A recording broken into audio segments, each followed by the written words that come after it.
Connaissance, recherche, sciences, dessin, mathématiques, théorie, physique, philosophie, conférences, archéologie, nature.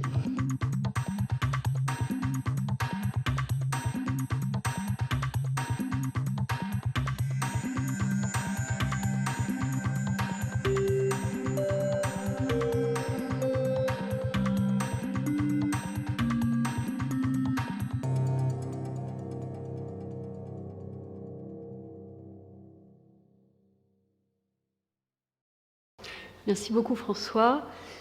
Bonjour mesdames et messieurs. Donc je remercie beaucoup les organisateurs de cette très belle journée de m'avoir sollicité. Je n'ai pas moi directement travaillé avec Jean Dessay étant plus jeune, mais j'ai été en fait mon cursus médical a été vraiment déterminé par 2 stages d'interne que j'ai fait à l'hôpital Saint-Louis. Le premier dans le service professeur Laurent de Gauss en hématologie, donc ça m'a orienté vers l'hémato et la cancérologie, et le second dans le laboratoire d'histocompatibilité chez Jacques Colombani avec Aline Marcelli, et donc ça a été une introduction à la génétique. Et puis ensuite, voilà, j'ai repris quelques études pour avoir une formation plus théorique en génétique. Et c'est donc voilà, c'est je pense pour ça que je suis là. Et j'en suis vraiment très heureuse. Donc, dans cette intervention, je vais en fait vous parler de la génétique des cancers du sein, mais qui sera peut-être un petit peu en toile de fond, enfin, dans la première partie. Et puis, dans la deuxième partie, je vais revenir à la médecine prédictive et à ses risques, ses difficultés. Et donc, il y aura peut-être quelques éléments communs avec ce qu'a dit Jean-Pierre Hugo. Donc, une première diapositive pour vous rappeler que l'association entre spondylarthrite ankylosante et l'allèle HLA B27 a été un élément peut-être déterminant dans la naissance de ce concept de médecine prédictive. 6% de la population est porteur de cet allèle, on appellera ça la fréquence des témoins, et 90% des personnes atteintes de spondylarthrite ankylosante sont HLA B27, ce sera la fréquence des malades. Et donc très vite, on s'est aperçu que finalement même la présence de HLA B27 était un élément d'orientation vers le diagnostic de la maladie, car sans être une spécialiste du tout de la spondylarthrite ankylosante, il me semble que le diagnostic dans la forme au début de la maladie n'est pas si simple, et donc le HLA B27 est un élément d'orientation. Et on peut en déduire le risque relatif d'être malade pour une personne qui est HLA B27, et donc ce risque est multiplié. Et donc le risque relatif est d'environ 10. Donc la médecine prédictive est un concept qui a été créé par Jean Dessay et Jacques Ruffier, et j'ai emprunté ces citations à la lettre aux générations 2000 qui avait été donc écrite par Jean Dessay dans le cadre du mouvement universel de la responsabilité scientifique, et ça illustre vraiment le volet humaniste et la préoccupation constante de Jean Dessay au retentissement sur la société de ses travaux. Donc, il disait la médecine prédictive est le dépistage d'un individu indemne, mais susceptible de développer une affection déterminée. Elle est une médecine préventive, individualisée.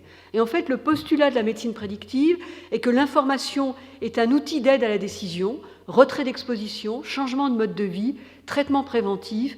Cela permet de diminuer la probabilité de survenue d'une affection ou la réduction de sa sévérité. Et donc, de fait, il y a eu un très grand nombre de maladies qui ont un grand nombre, une composante, pas toutes, mais une composante auto-immune, qui ont été donc pour lesquelles un facteur de susceptibilité du système lié au système HLA a été identifié. Et un petit peu plus loin, toujours Jean Dessay, donc de l'étude de ces associations HLA et maladies à celle de l'ensemble du génome humain. Devant cette importance du système HLA dans la recherche des susceptibilités, nous avons pensé à créer un centre d'études du polymorphisme humain, nous disant que s'il y a des susceptibilités dans le système HLA qui représente seulement le millième du génome humain, il devait y en avoir sur l'ensemble du génome humain. Et donc, principales étapes du génome, je ne veux pas redire ce qu'a dit Jean Wessenbach, si ce n'est que je vais vous montrer l'article, enfin, la tête de l'article qu'il n'a pas voulu hier citer par, je pense, grande pudeur, mais donc c'est le deuxième. Donc, donc, dans le cadre du CEF et avec le Généton, publication le 2 octobre 92 dans Science d'une première carte génétique avec des microsatellites, donc une carte plus informative pour les localisations. Et puis, dans le même mois, le Nature du 29 octobre, le Second Generation Linkage Map of the Human Genome, donc premier auteur Jean Wessenbach, qu'il n'a donc pas montré hier, et qui, donc c'est une carte avec non pas 200 marqueurs comme la première, mais 800 marqueurs, donc encore beaucoup plus informative.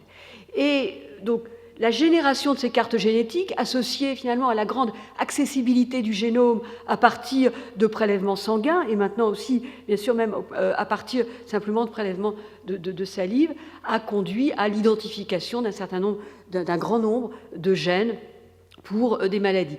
Là encore, c'est une diapositive que Jean-Pierre vous a montrée tout à l'heure, mais juste pour vous dire sur ces diapositives que les premières maladies pour lesquelles les gènes de prédisposition ont été identifiés étaient des maladies qui avaient un phénotype clair, un phénotype en général rare dans la population, sans qu'il y ait de phénocopie associée.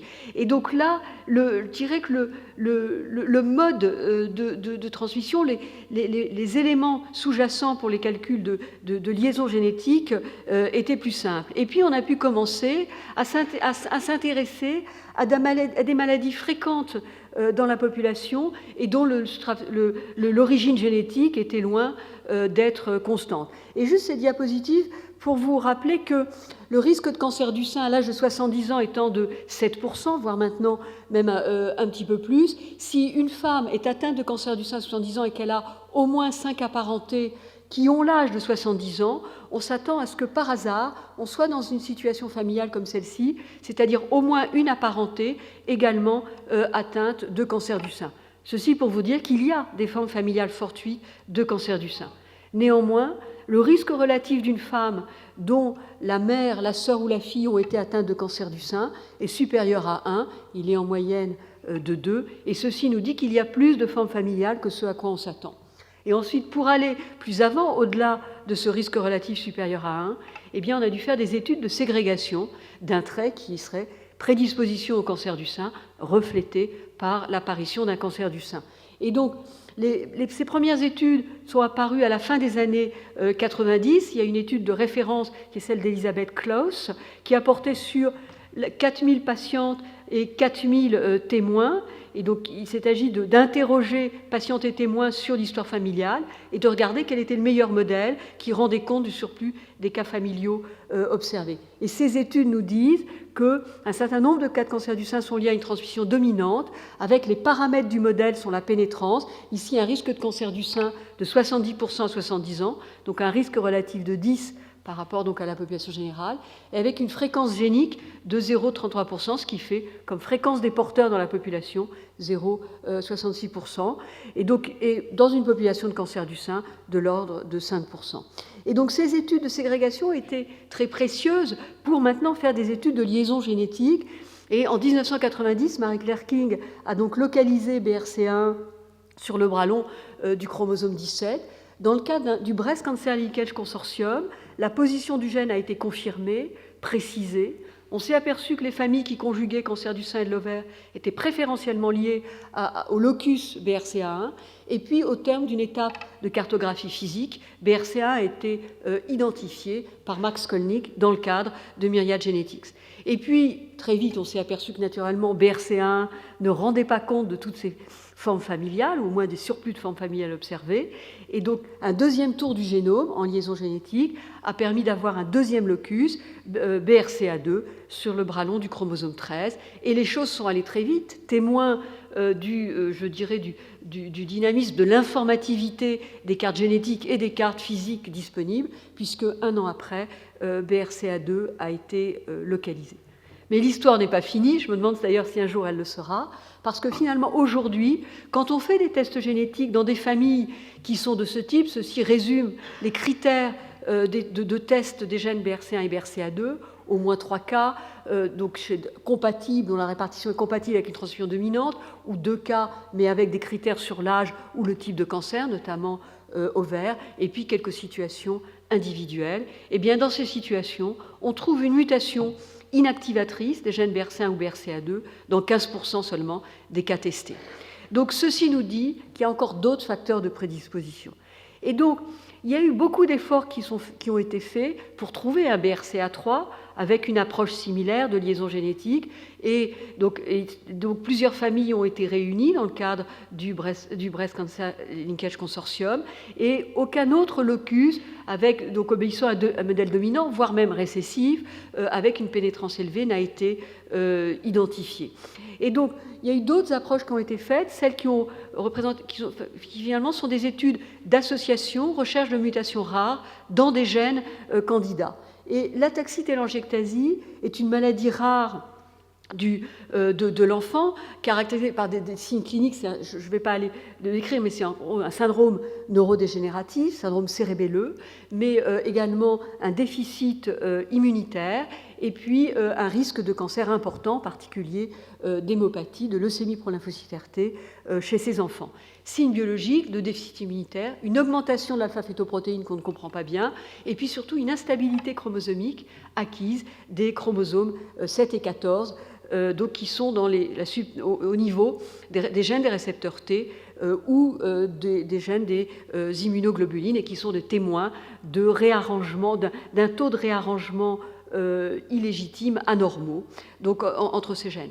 Maladie génétique rare, environ un enfant sur 100 000, transmission récessive, le gène responsable est ATM, et ce sont des mutations inactivatrices, donc une très grande diversité des mutations. Et on s'est aperçu que BRCA1 est activé par phosphorylation par ATM et par d'autres protéines également, mais ATM a donc phosphoryle de façon sérine spécifique BRCA1. Alors, il y avait déjà eu des travaux qui avaient recherché la fréquence des cancers du sein, des cancers en général, puis des cancers du sein dans les familles de ces enfants. Je passe sur ces travaux, et c'est en fait aussi l'un des éléments qui a fait qu'on a retenu que ATM était un bon gène candidat. Et donc ensuite, étude d'association, 443 cas de cancer du sein avec histoire familiale, au moins 3 cas, 521 témoins, séquençage direct des 62 exons codants. Dans le groupe des cas, 12 mutations, dont 9 introduisant un codon stop, et dans le groupe des témoins, 2 mutations. Le risque relatif de cancer du sein chez les porteurs a été estimé à 2,37, avec un intervalle de confiance qui est assez large, mais qui est significatif. Et donc ceci permet de retenir que la contribution des mutations du gène ATM au cancer du sein est de moins de 1%. Mais avec, vous voyez, un risque relatif qui est quand même très faible. Et on peut résumer pour l'instant sur un diagramme qui mettrait en abscisse la fréquence allélique dans la population et en ordonnée le risque de la maladie exprimé en risque relatif. Eh bien, allèle rare, mutation, donc mutation rare, pour les gènes BRCA1, BRCA2, et puis 3 autres gènes dont je ne vous ai pas parlé, parce qu'il y a un phénotype très particulier, TP53 notamment, syndrome de Lie-Phroménie. Là, les risques relatifs sont de l'ordre de 10. Et puis, il y a un groupe de gènes, ATM, mais aussi BRIP1, Check2, PALB2, qui sont BRIP1 et PALB2, ce sont 2 gènes de la maladie de Fanconi. Quand ils sont mutés de façon biallélique, et bien quand c'est muté de façon monoallélique, c'est un facteur de risque de cancer du sein, mais avec un risque relatif qui est entre 2 et 4. Et puis, donc pour aller plus avant, c'est l'ère des études génome entier qui est apparue. Je passe sur ces 2 diapositives pour vous dire ce que c'est qu'un SNP. Et cette diapositive, donc c'est le programme AppMap2 qui en fait a permis, donc ceci c'est la distribution des SNP sur les différents chromosomes du 1 au 22 et au X. Et je dirais qu'il y a eu 2 outils majeurs qui ont permis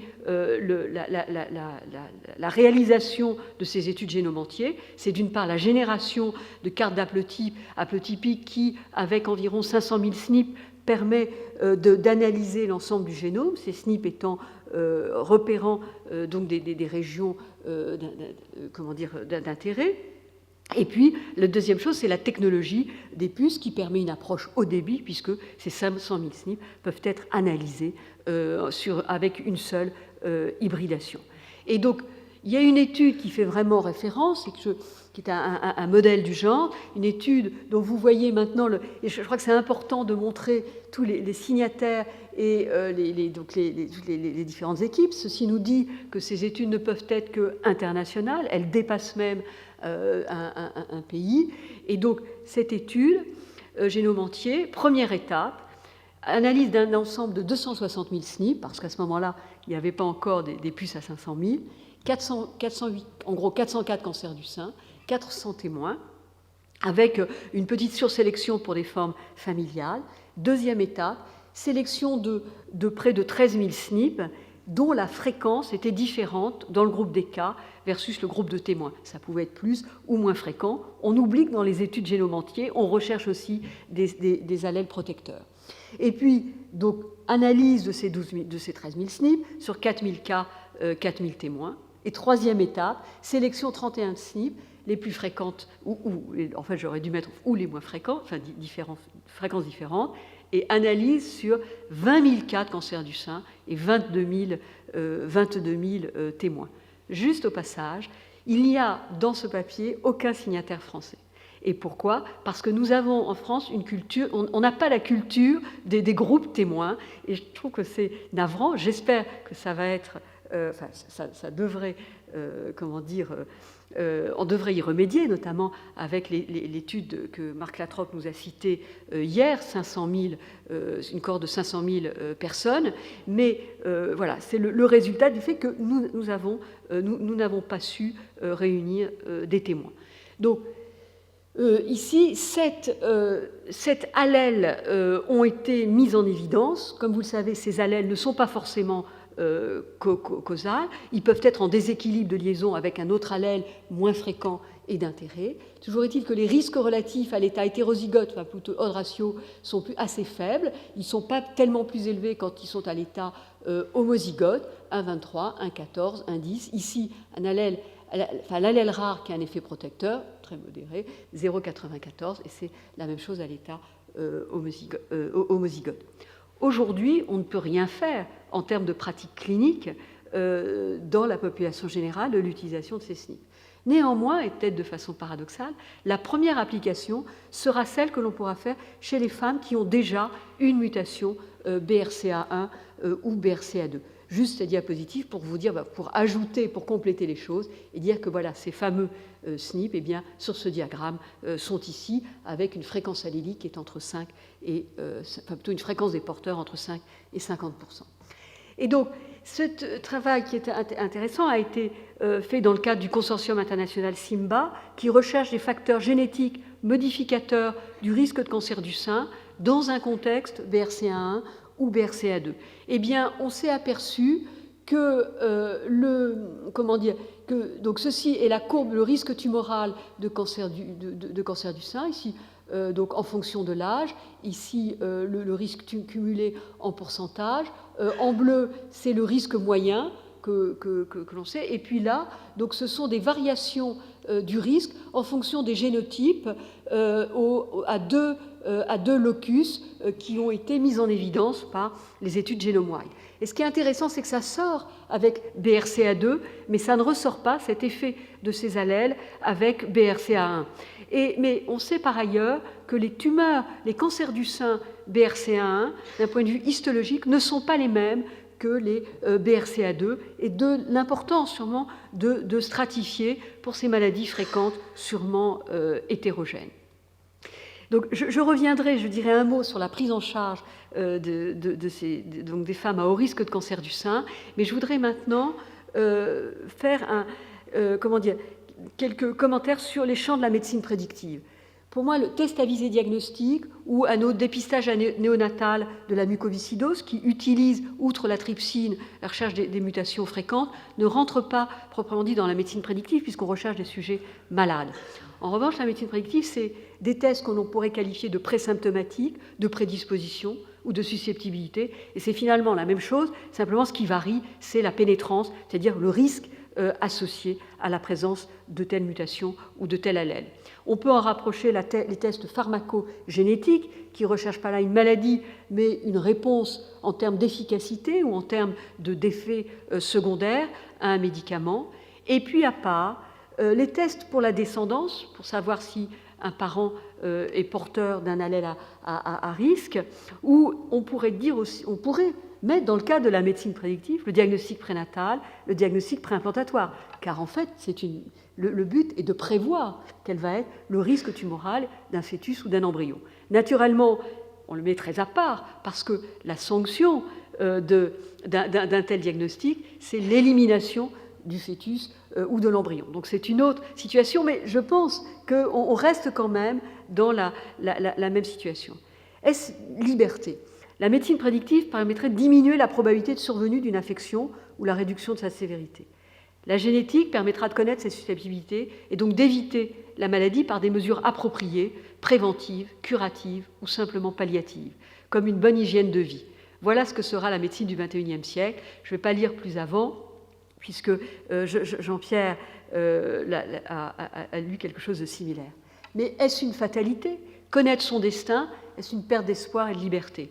Revenons aux auteurs plus anciens, Eschyle, les hommes auraient passé leur vie auparavant dans des cavernes à attendre, oisifs et moroses, leur mort. Mais dès qu'on leur eut retiré la connaissance de l'heure de leur mort, l'espoir naquit en eux. Les hommes s'éveillèrent alors et se mirent à transformer leur monde en un monde habitable. Donc il y a des conditions sûrement nécessaires au développement de la médecine prédictive. D'abord, une certaine capacité d'estimer les risques.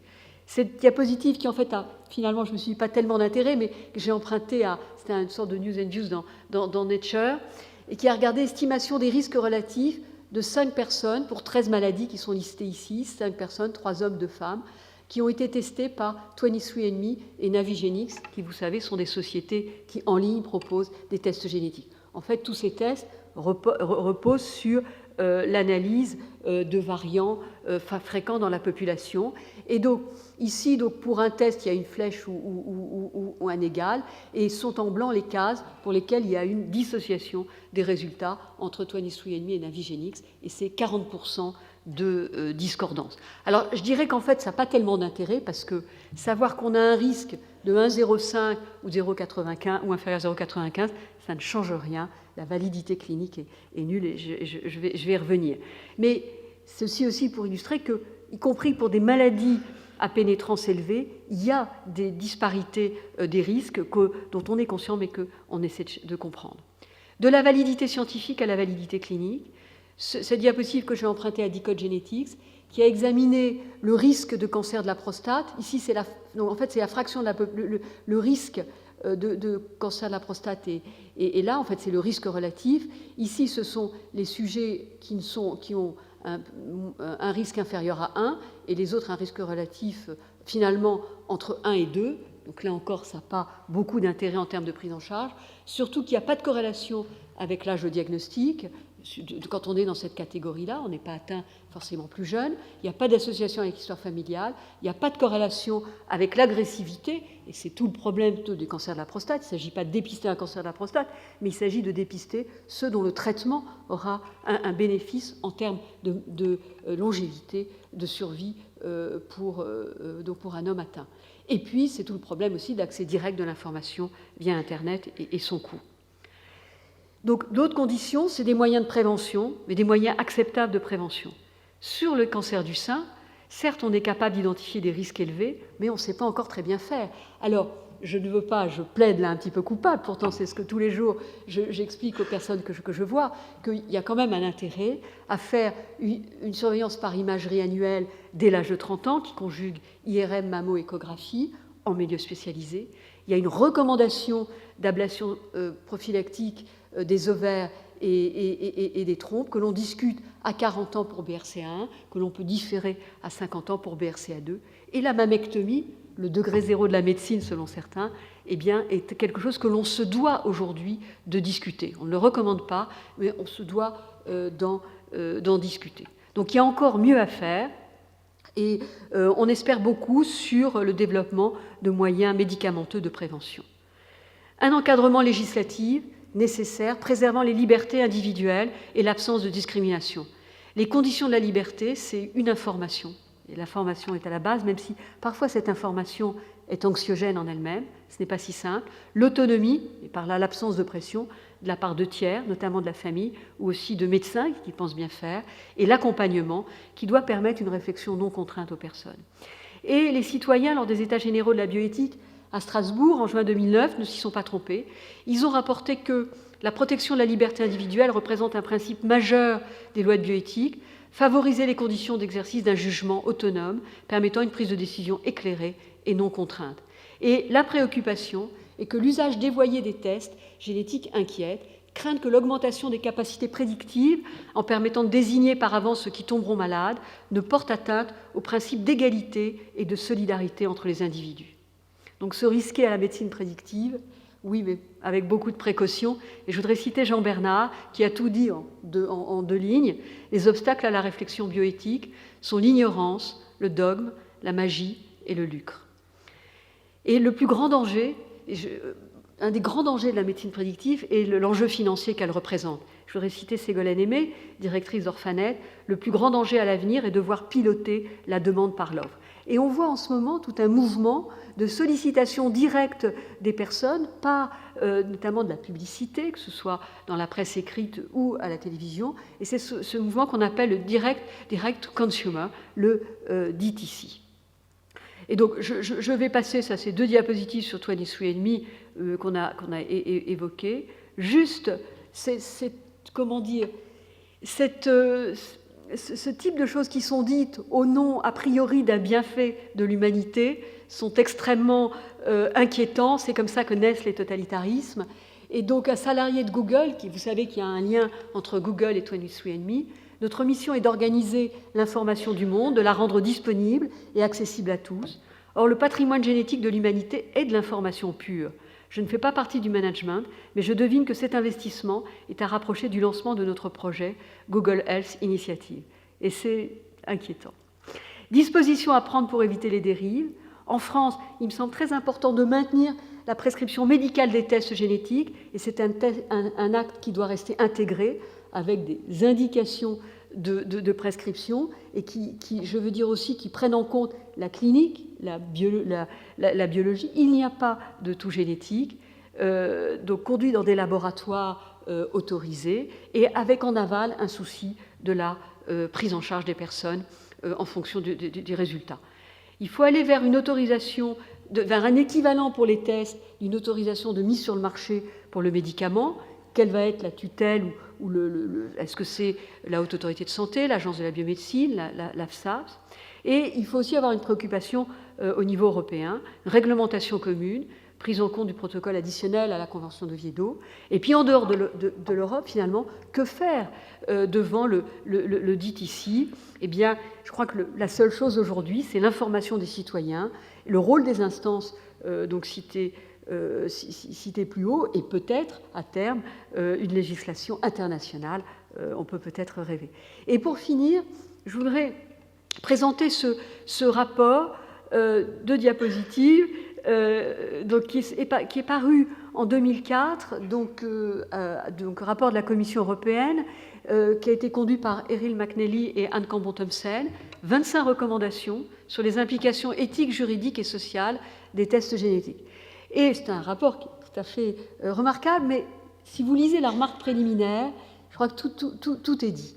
Les membres du groupe sont convenus que les tests génétiques représentent un progrès en matière de soins de santé, ainsi qu'une opportunité à fort potentiel de développement pour la médecine préventive. Ils ont admis qu'il n'existe aucun progrès sans coût ni investissement, et que tout progrès génère à la fois du positif et du négatif. Les conditions et le contexte d'application des tests génétiques doivent donc faire l'objet d'une évaluation au cas par cas pour en optimiser les bénéfices et en minimiser les risques. La société doit assurer que les tests génétiques relèvent d'un libre choix et ne sont jamais imposés. Je vous remercie.